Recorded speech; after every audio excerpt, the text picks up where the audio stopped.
and welcome to Among the Jungle podcast. I'm botanist and host, Shy Kinda, and I'd love for you to join me as I interview the incredible plant people of Instagram to create an audio vault of inspiring botanical knowledge while harnessing a deeper connection with us in our natural world. If you're ready, it's time to inspire your wild.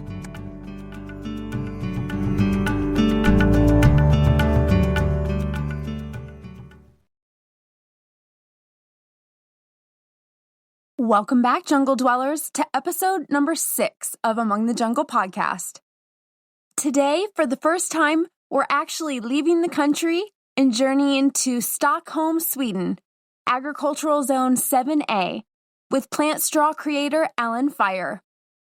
Elin is an architectural engineer and plant lover who has created an amazing product that uses the laws of physics to allow your plants to literally drink at their own pace and look super chic while doing it.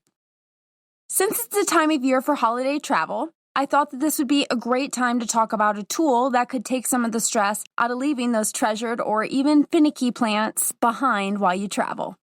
Today we will learn all about plant straws and how they make your life a whole lot easier, experiencing plants through our sense of smell, a note on minimalism, and inspired ideas on how to share your love of plants with your community.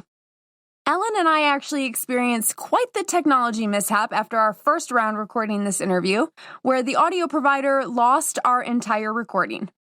Being the angel that she is, and even being on the other side of the world, both physically and time-wise, she agreed to record this with me again. So let's give Elin lots and lots of love as we officially welcome her to the jungle.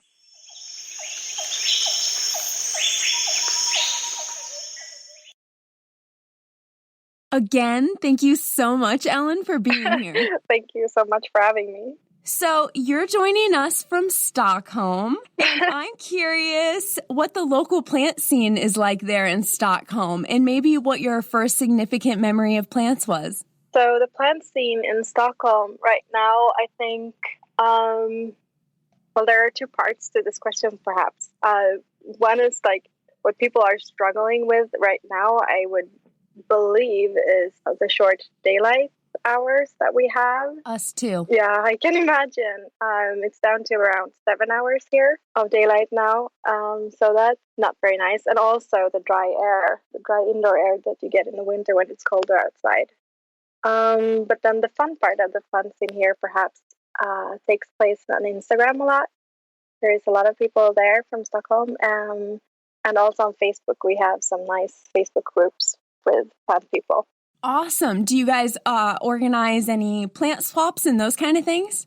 Yeah, probably. I've only done it with friends, not in like bigger groups or anything like that. But yeah, of course. Super fun. Those are my favorite. Yeah, I think we're at about 6 hours of daylight here in Alaska right now, and or here in Anchorage, not in all of Alaska, but and I have noticed that due to the low light and the dry air and the heat indoors, because you're trying to keep everything warm, that I have had several pest outbreaks in the last week of some spider mites and some scale, and I keep trying to get them under control, but that's a problem I don't normally have to deal with a lot, but I'm definitely seeing that my plants are just under a little bit of stress, so they're a little bit more susceptible than they normally would be. I hear that a lot from people. I've been spared so far from different pests and stuff, but it's like the plants just go into some kind of, I guess they just rest. They don't get enough light, so they don't grow. They just taking it slow. So I'm trying to do the same thing. Try to relax. Yep, exactly. Take it easy. It's that time of year. So what is your first significant memory of plants? My first memories of plants would have to do with smells. I remember very strongly like different bushes we had in the garden where I grew up. Nothing special. Everyone has them, but when I feel that smell in the summer here, it's like, you travel back. So I think that would be my first plant-related memory. That's so interesting because I had never really thought about my first significant memory of plants as being, I didn't even relate it to smell because even when I told my intro story on this podcast, my first significant memory of plants has really been in the garden with my mom, her giving me a little section in the ornamental beds to plant flowers. And so, of course, I always picked tropicals, even though they wouldn't grow where we lived. Yeah. And so it was like I was trying to have this little tropical patch in where we lived, and it just wasn't working. But the truth is, if I really think about it, my first ingrained memory of plants is probably the smell of lilacs in our backyard.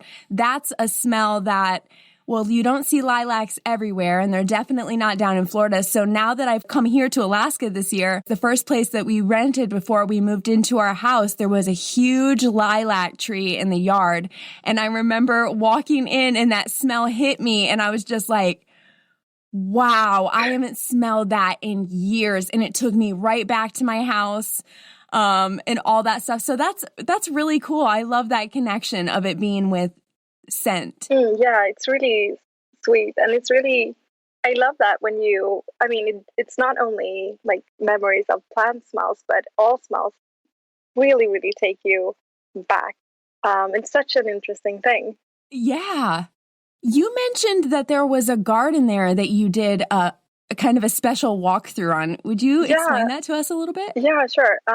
So smells is such an interesting thing, really. A couple of years ago, I actually went to, I think it was in Geneva. They have a botanical garden there, and they had like once every second year or something like that. They have a big exhibition that has to do with garden and architecture, and we went there. So a lot of plants actually smell more in the morning or at night. So they did this like dark walkthrough where you followed it was almost no light at all, but you were just supposed to follow the smells on a path through the botanical garden. It was just an amazing experience. That's so interesting. I love that. I learned that actually the reason flowers smell more at night is because during the day they have the ability to attract pollinators with their beautiful colors. Like butterflies are attracted to red and yellow, things like that.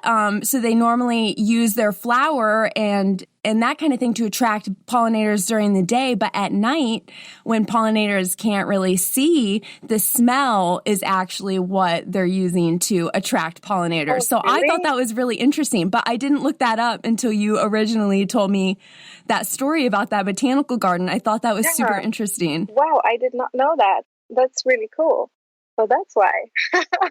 I love it. I so hope to take that walk through. Yeah. Alaska would be a difficult place to do that, although it would be a good place because we have so many good smelling flowers, but it doesn't really, get dark here in the summer. Oh, yeah. So it would be hard to have like a night walk when everything's like blooming. True. But I really want to experience that because I can imagine when that's all you can see, just like the pollinators, like you're really tuned into the different smells. Yeah, and they had like little lights so that you could just see like the path before you, and it wasn't like complete blindness. But yeah, it was really cool. I would love to do that again.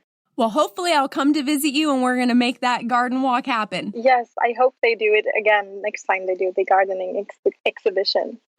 Now, you're an architectural engineer, right? Yeah. And how was plant straws inspired? So plant straws, I started making them for myself, actually a couple of years ago when I was studying architecture in Copenhagen, and I had my boyfriend was still living in Stockholm. So I was going back and forth between the two cities all the time on a very irregular schedule. And sometimes I would have to leave the Copenhagen apartment for a couple of weeks, and sometimes the Stockholm apartment for a couple of weeks, and where Alex was obviously still there, but so it was mostly for the Copenhagen apartment that I needed something for the plants that I had there. And I, like watering wicks, I've used them before when I was traveling, but they didn't look very nice. and I also didn't really know where to find them in Copenhagen. I could probably have done that if I really made an effort, but I wanted something, neat so that I could come home to a nice apartment. I remember that we were studying like architecture history. We did some metal crafts. Yeah, I don't know really how I came up with the exact form. I have an old sketch in one of my sketchbooks from that time.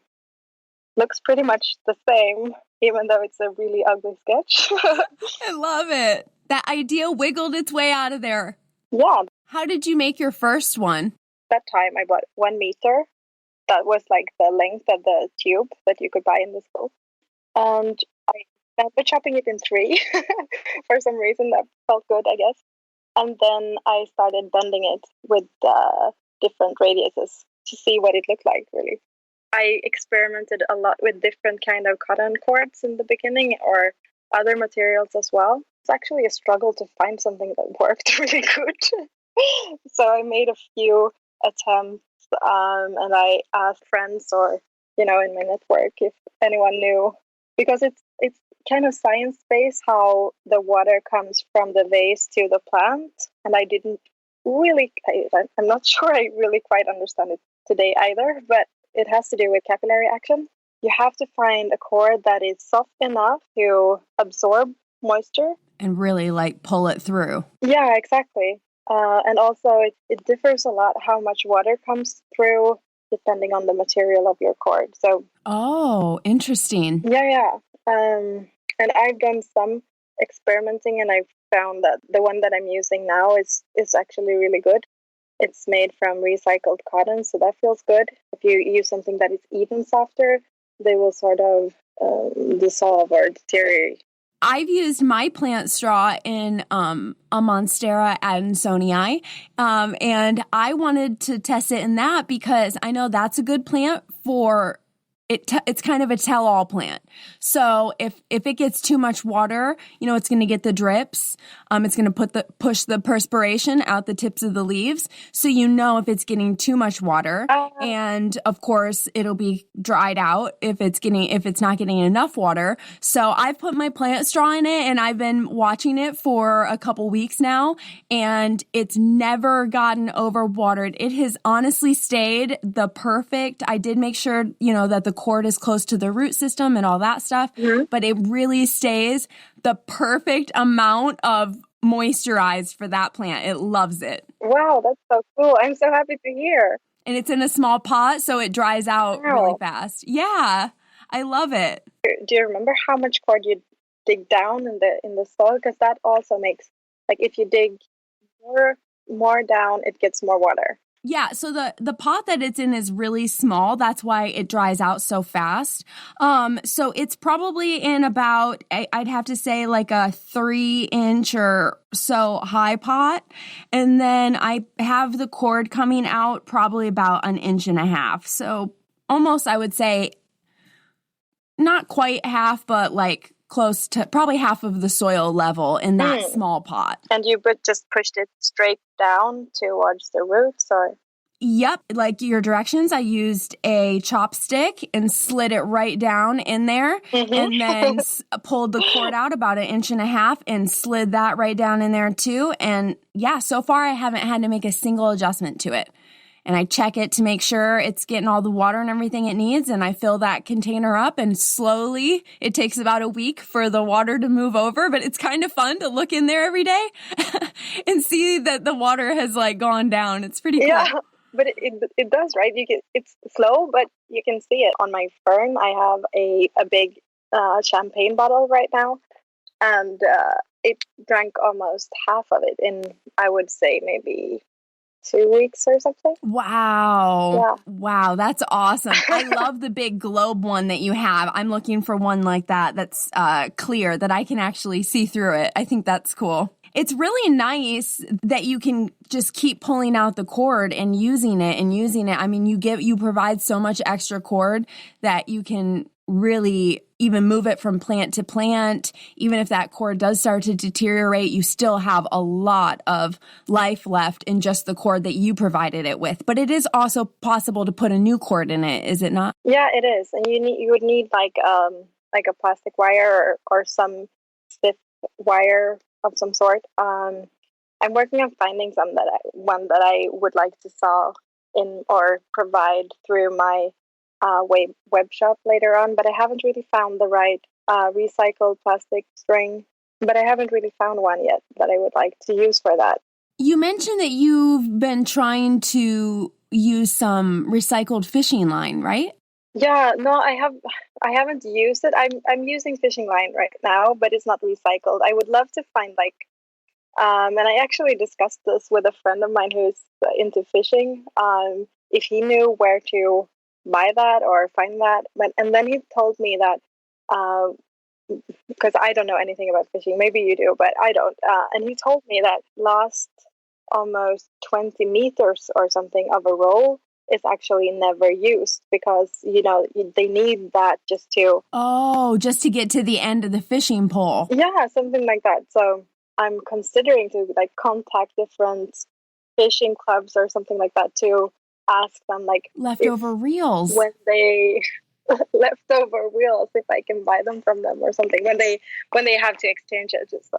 Oh my gosh, that's so smart. Yeah, because I feel like that would just go to waste, and the lines that we use for exchanging the cord and the plant straw is perhaps used I don't know, depends, but it would be so cool to buy something that would otherwise have just gone to waste, right? Wow, that is so smart.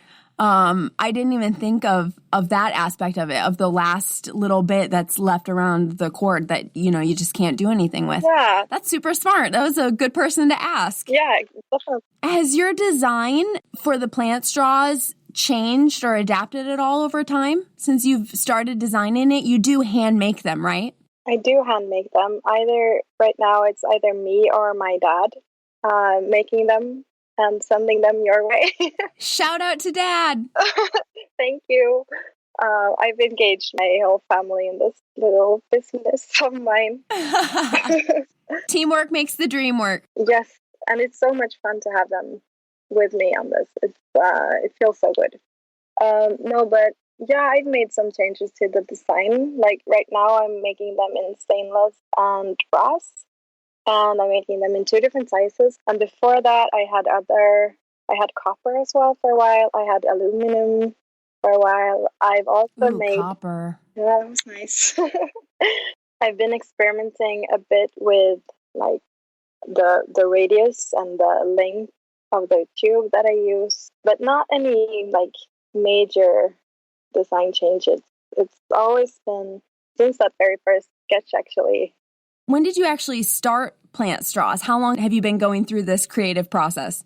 So I started the Instagram account a year ago, I think. And at that time, I've used so many different names on that account. And I started perhaps uploading photos of my own plants and just being part of the Instagram community, spying a bit. Yeah, of course. Or whatever. But then I started the web shop and started using the name Plant Straws in May this year. Oh, very nice. Yeah, and that was actually after I attended a small market here in Stockholm called Plantloppis, which was just different plant-related things. And me and my friend Maria, who does beautiful ceramics, we went there together, and I brought the plant straws along. I didn't have a name for them at the time, but such a good feedback, and I was like, yeah, maybe I should just do it. Yes! I'm not the only person who perhaps travel a lot, so you're not home all the time, but it's not like you want to do the whole thing that you do when you travel away for 4 weeks in the middle of summer or something like that. And you can put all the plants in the bathroom or have someone care for them. But people traveling back and forth like I did when I was in Copenhagen. And I also feel like, so for my ferns, for example, yes, they drink so much water. Yeah. And it's just impossible to keep up with that. Yeah, my peace lilies are very interesting in, how dramatic they are and how much they need water as well. But that is a huge thing. We get plants and we don't always look at them like they're like dogs or these other things that we have. But when we go out of town, they need care too. And it is hard. I've traveled a lot and tried to do the condensing thing and watering them well and all that stuff. But when you take them out of their pretty regularized routine, of what you've kind of created in your home, and you change all those conditions, that you're not going to be returning to the happiest plants ever in that situation, especially if one of them gets bugs or stressed out, then they've all been in a little space together. But it is really nice to have that ability to be able to either take care of those higher maintenance plants that need constant attention that we just don't always have the time for, and to make it a little easier when you do go out of town. I'm going out of town for the holidays this year, and that's kind of why I wanted to get some plant straws from you before we headed out. Because some of my plants that are more sensitive but that I really care about, I wanted to make sure had this kind of system set up before I go. So he might have to water that plant once or twice while I'm out of town instead of that problem plant needing to be watered every other day when he comes to visit, So it really makes a huge difference. And there aren't tons of avenues to self-water your plants. I know you mentioned a couple like the wicks and stuff, but the globes can be dangerous if light hits them and stuff. Yeah, you can find ways to work around that. And I love the globes as well. They're really nice too. So beautiful. The plant straws are probably slower, but even level of moisture. And that's good for some plants. About knowing which plants are going to work well with a plant straw. But I felt like the Adansonii was a great test for me because that was going to show me about how much water was going to come through, whether it was going to be too wet for that particular plant or what. But I found that it's actually, like you said, it moves so slow that it really is a very even watering process. It's not like your plant is staying soaked all the time. It's really just getting that even moisture that it needs. So you've created something really special. Well, thank you. Now, one thing that you mentioned to me in our previous conversation is that you had an idea for a free flower garden in your local community. How was that inspired? Yeah, so I'm sharing this because I hope someone else can succeed at this. I'm part of like a community garden here in Stockholm, and last year I did I did some vegetables and stuff, and that's what most of my co-growers do.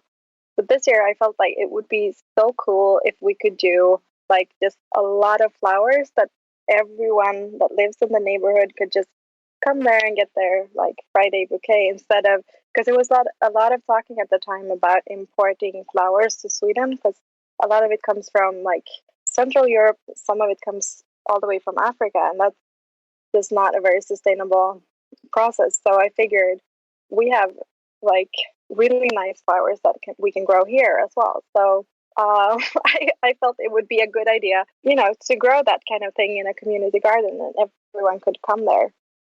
But I started out in like February last year, I think, or maybe March, with a lot of small seedlings all over our balcony, all over our apartment. And it was still not enough to fill up the whole garden. So it was so scarce. It was like you could see more soil and more, how to say that? It was just like, it wasn't enough even. I had a lot of flowers, but I couldn't share it with everyone else like I intended to. And I was so frustrated about that when I figured it out, when I like carried all those little seedlings, and I got them to the garden, and I was like, oh my God, this is not enough. That is so funny. Yeah, I tried so hard, but then as you've mentioned to me, and I know a lot of other people has mentioned this to me also, that you can just direct sow things. You don't have to go through the hassle of pre-cultivating. Yes, but I love the passion that you put into starting all those little seedlings. Yeah, and I really wanted it to be, I really wanted sunflowers for midsummer that we celebrate here in Sweden in the middle of June. But I didn't have any flowers for that. Oh, that's so funny. Maybe some of them had, but no, not really. And then I saw, like, when I walked through the villa areas close to where I live, all the gardens were in bloom already, and I was like, yeah, those experienced plant moms, they know how to do it. I have to say, I just think that this is the smartest, most beautiful idea to have just like almost a wildflower space where you can just go pick a beautiful bouquet of flowers or whatever the flowers are. And honestly, the idea really inspired me. And so I had been like, I got inspired to use the concept to maybe like help solve a problem that we have here in Anchorage.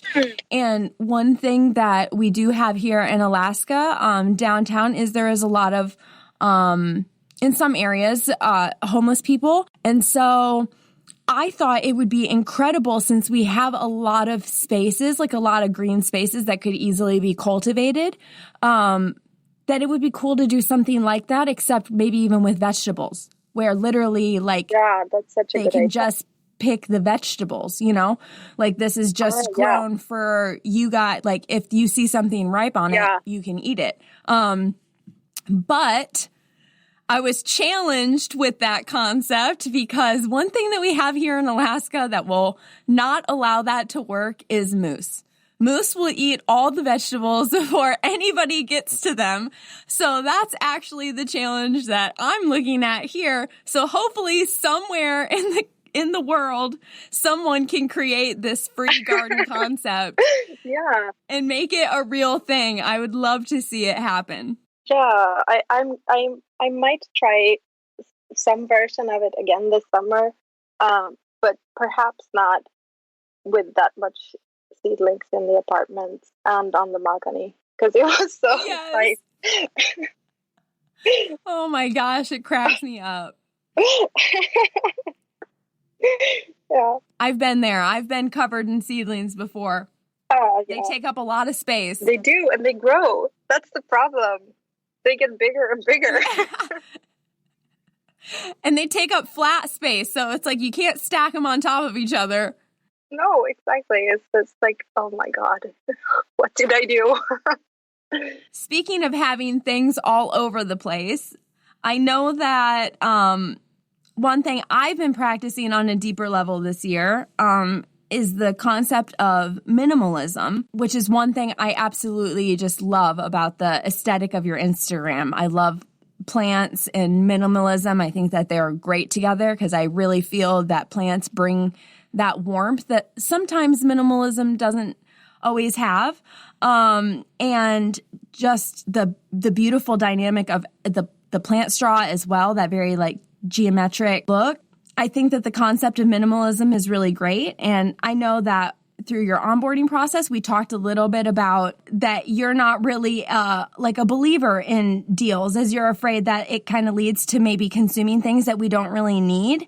And I loved that concept because I do find that that's something very easy for us to get sucked into if things are free or discounted or a giveaway or these kind of things. And we might not necessarily need or want it, but it's free. So, or it's cheap or it's whatever. So we'll just kind of jump right in and consume it up. Yeah, exactly. And it's just really freeing without being with all that stuff. So I'm really interested in your perspective on that. Yeah. So, like, it's very, like, now we're walking into this thing called Black Week, at least here, or Black Friday started out as. Yep. And everything is all of a sudden on a big discount, and people go crazy and buy things that that you might not have needed, or it's good with deals if it makes you buy something, to be able to afford something that you maybe wanted for a really long time, but couldn't really afford before. But I'm just afraid that discounts and deals like that would, lead to overconsumption. So I tried to keep like a steady price on my product.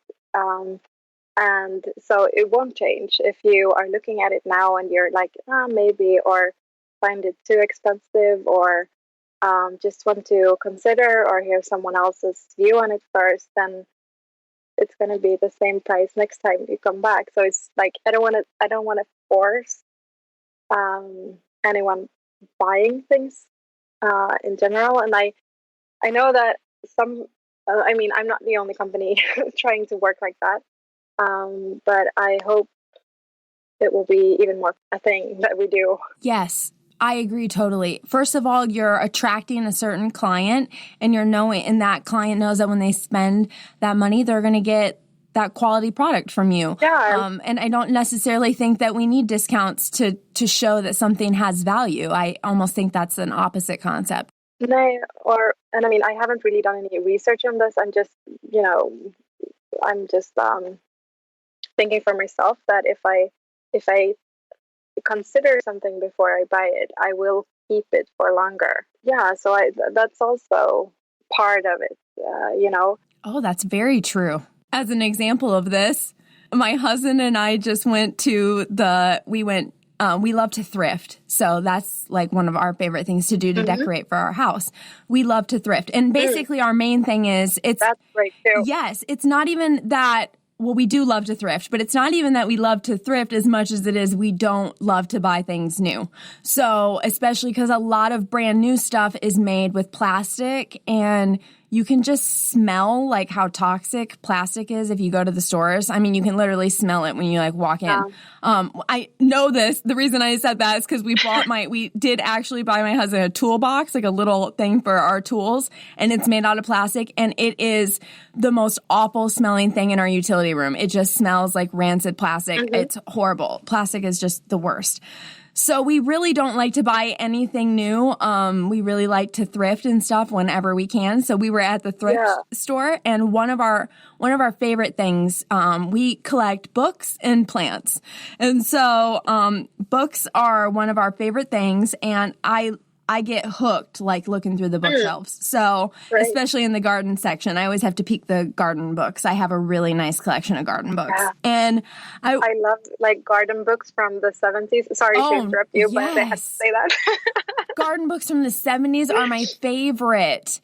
And we are planning to Airbnb our spare room. And I've also been collecting like Alaska books from the 70s and 60s. And one of them that I found has one of like the original like Smokey the Bear imprints in the back that says like only you can prevent forest fires. It's just really cool. I love looking through old books, and I found this one that I really wanted, but at this one thrift store we go to, the books are typically like outrageous. I mean, they're just like way more than they should be for a thrift store. And so I wanted this one book, but I really wanted it, but I was like, I'm not sure. I'm like, maybe I'll put it back for right now. We're here looking for some other stuff. And then we were walking out. We purchased our stuff. We were walking out, and we see a sign that says that all the books are 10 cents. And we were like, what? So we turned around and went to grab my book, and we left with 67 books. Wow. Like, that is just insane. That's an entire bookshelf. We were there for an hour and a half, and we've left with 67 books. Wow. And it's not that they're not all in like awesome books and that we didn't take our time to carefully pick what ones that we wanted to bring home. But would we have brought home 67 books if they weren't 10 cents? Absolutely not. So it's very easy to just kind of get carried away with it when things are a reasonable price and wind up having more than you really need or can really read. Yeah. Yeah, that's a completely different discussion, how many books you can actually read in a lifetime, but that's kind of scary. So let's not go there. I know. I try really hard to believe that I can read all these books, but if not, I hope I'm absorbing some through osmosis. Yeah. I hope that's a thing. So maybe if you just hold on to it and look at it, it would just like come into you, or what? Yes. I'll just absorb that knowledge into my brain. How has the Instagram community received plant straws? The Instagram journey, or whatever, for me so far has been pretty overwhelming. It's a very like warm and loving community, and everyone is so kind, saying really nice things. So kind. Such a nice experience. I've had Instagram, like a private Instagram account for a couple of years. I don't even remember when I started it. And I've used it back and forth. Maybe I started it in 2014 and then I wasn't using it. You know, I haven't been a big user, but going into a niche like this, it's a completely different thing, I would say. And I think it's so cool that you can connect with people all over the world, really. Like you found me on Instagram, and it feels like a place where you can find new friends, really. It really does. And all over. And all over the world. Yeah. And it's so special to connect with people like that. Yeah. Just been seeing that a lot of people are sad, you know, and it seems like social media in some aspects has a lot to do with that. So I've just been researching like which social media platforms are causing people like the most grief, I would say. And I really expected it to be platforms like Facebook and Twitter, which Facebook is one of the higher ones, but Instagram was also one of the higher ones. And that's just never been my personal experience on Instagram. So I was very surprised by that. And I just think that's really a warm testament to how wonderful the plant community is on Instagram. And it's like, if anybody is having a negative experience of any kind on social media, you need more plant friends on Instagram, on Facebook. Yeah. Like, you need to be in more plant groups. Yeah. You need to be surrounding yourself with more plant people, because I never have a negative experience on Instagram or anything like that. And it's just constantly plant people making friends. This week, I made friends with a girl on the podcast's Instagram, and she reached out to me about something, and then we've been chatting, and then she's been sending me botany videos and all this stuff, and we just like go back and forth talking about all this really in-depth stuff. And it's like these people that you connect with that you just wouldn't meet going to the grocery store or going out and running around in your local area. They might not be in your state or whatever, but you can still really have a connection with people. Yeah, I online. And I think it's really special. Yeah, it's really special. It makes the world feel a little smaller. Yes. Connect with people everywhere. Yes. It's super cool. I like it. You know, I think a lot of times we see something come up in like our own country. Mm-hmm. You know, like something might get really popular in the United States, but maybe it's not popular like everywhere. It kind of seems like plants are something that are popular, that have like gained popularity almost over the entire world. Like, it's like something that almost the whole world seems to be able to unite in. When you go online to find Plantstagram accounts, mm-hmm. You know, you'll find them in Melbourne, you know, in Australia, in Sweden, in China, in Indonesia, in Japan, here. You said that you actually follow a lot of Japanese accounts, don't you? Yeah, I do. I follow a lot of, I'm really like fascinated by Japan in general and the aesthetic. Yes. I'm inspired by their take on aesthetics and design, really. So I follow a lot of different Japanese accounts. Yeah, it's got that air of minimalism, yet with a natural element to it. Yeah. Yeah, their style is super lovely. They're into, or I don't know if everyone is, but I mean, I love that aspect of natural aging of objects and people as well, and plants, of course, and you know, that like the natural processes that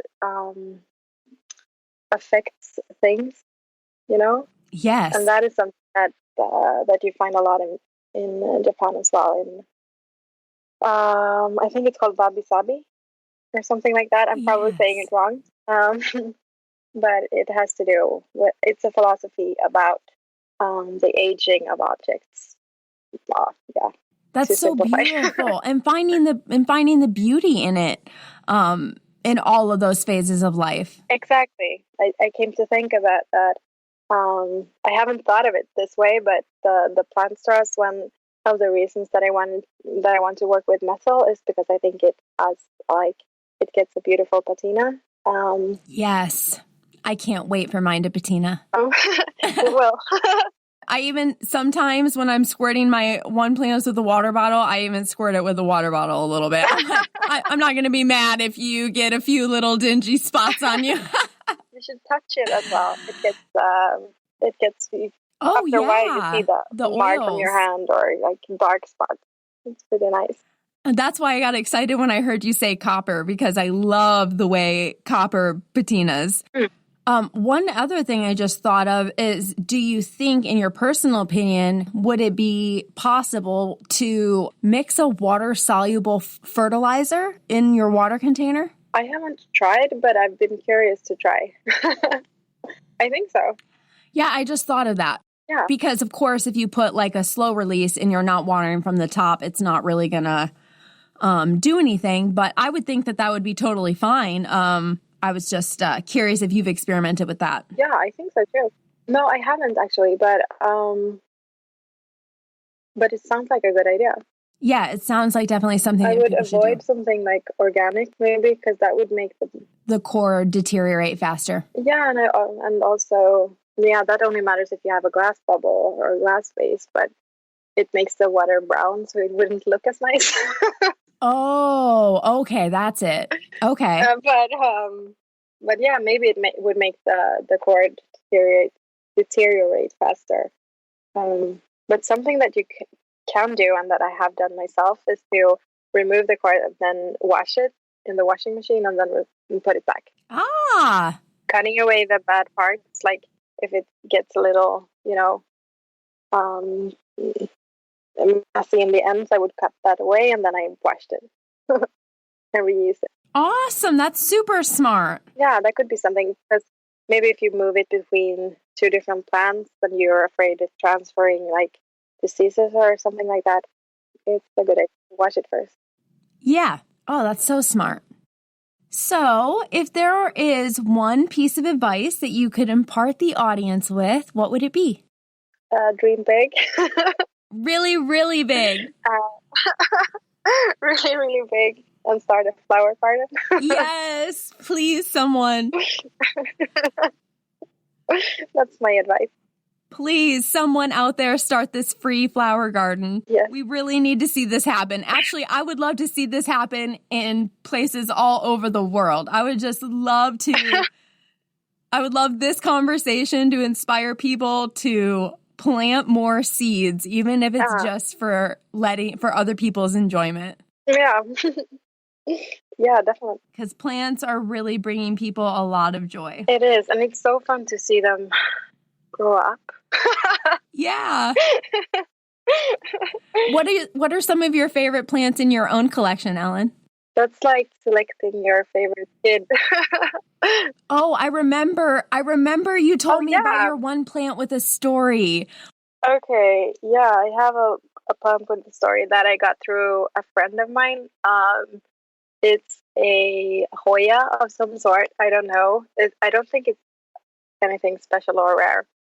But she got it. She actually cut it off from a very big and old plant that sits in the public library here in Stockholm a couple of years ago. And that plant has apparently been there since like the 1950s. Wow. Really? It's huge, I guess. Yeah. Oh my gosh. Oh, I actually only just got it. So that's maybe why I thought of it. I got it in September. Oh. And I actually, when I got it, it had repotted at that time because like the days were getting shorter already. And it's quite big. It's quite long. So I actually left it in the water and I will repot it this spring instead when light comes back. So now it still sits in a jar of water. And it has a lot of roots in there, and I'm hoping that I made the right decision, because I really want to keep it. Yes, I think you did, because they are slow rooters. We talked about this in episode 4 with Shane, and he expanded upon how Hoyas are really slow rooters. So the winter is probably a time to let it keep trying to push its roots, and spring will probably be a much better time to repot that. But that's awesome. Have you been there to see the mother plant yet? No, not yet. How fun. That's going to be a fun scavenger hunt trying to find the mother plant in the library. Yeah, I have to go. And I'm a little bit insecure because I don't remember if she said it was in the public library in the downtown, or if she said it was the library at the university. So I might have to do 2 different I might have to go to both of them. To see if I can find it. I cannot wait. I hope that you take a picture, because I'm so curious as to how big that plant is. I'm interested how long its danglies are and all that stuff. So that'll be really cool. Mm-hmm. So Elin, where can we continue to follow your journey online? So I'm on Instagram at plantstraws.se. For Sweden? For Sweden. Exactly. Thank you so much, Elin. Yes, thank you. And thank you so much for having me on the podcast. It was a lot of fun. Yes, and thank you for doing this more than once with me. You're such an angel. Thank you. And thank you for having me again. I mean, you could have just said okay, we'll just skip this. This is great for me too. So yes, and I really believe in what you're doing, and I really love your product, and I truly think that what you are making is allowing other people to have a more enjoyable plant experience, and that's really what it's all about. If our plants are sad, then it can make us sad and our energy in our home sad. So when we come home, even if it's from a few days of being away to be with our man or replenish our souls or whatever it is, it's nice to come home to those beautiful plants, all still green and thriving and happy. So you're really doing something beautiful for people. Oh, thank you so much for those kind words. Wow. Thank you.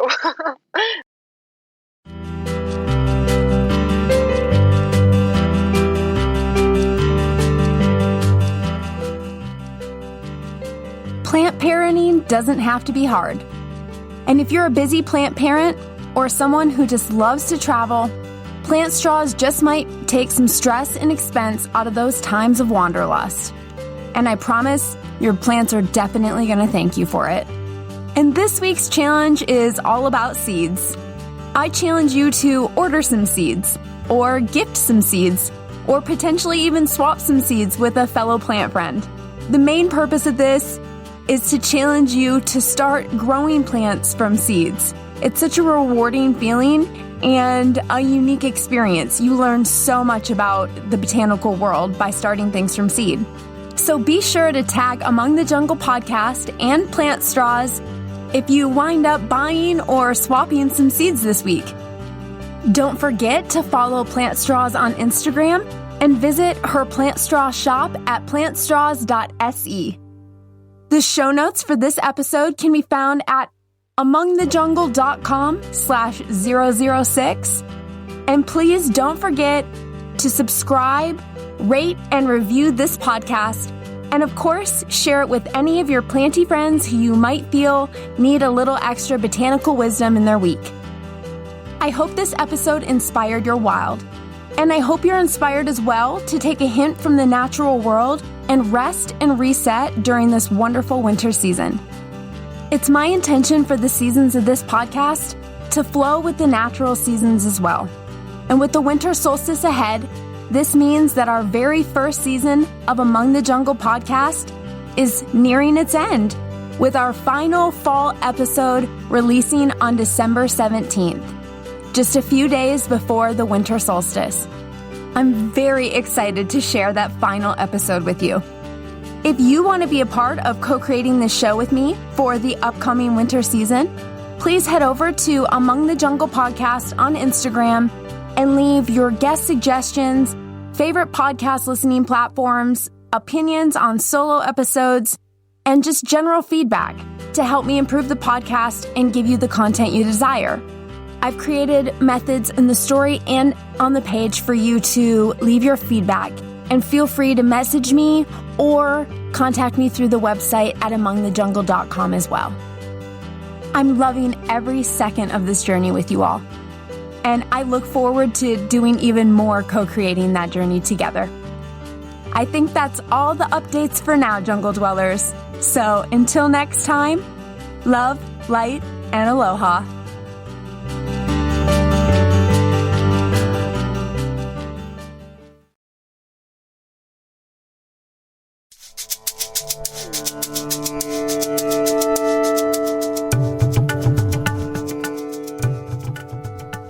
I am so grateful to the plants that bless this beautiful earth, and to you for choosing to nurture a wild place inside of your heart.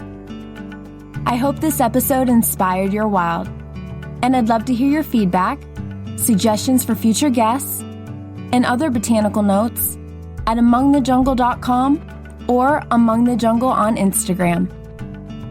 It's been lovely exploring this exotic world with you today, and I look forward to where the journey takes us next week. Mahalo for tuning in, and stay wild.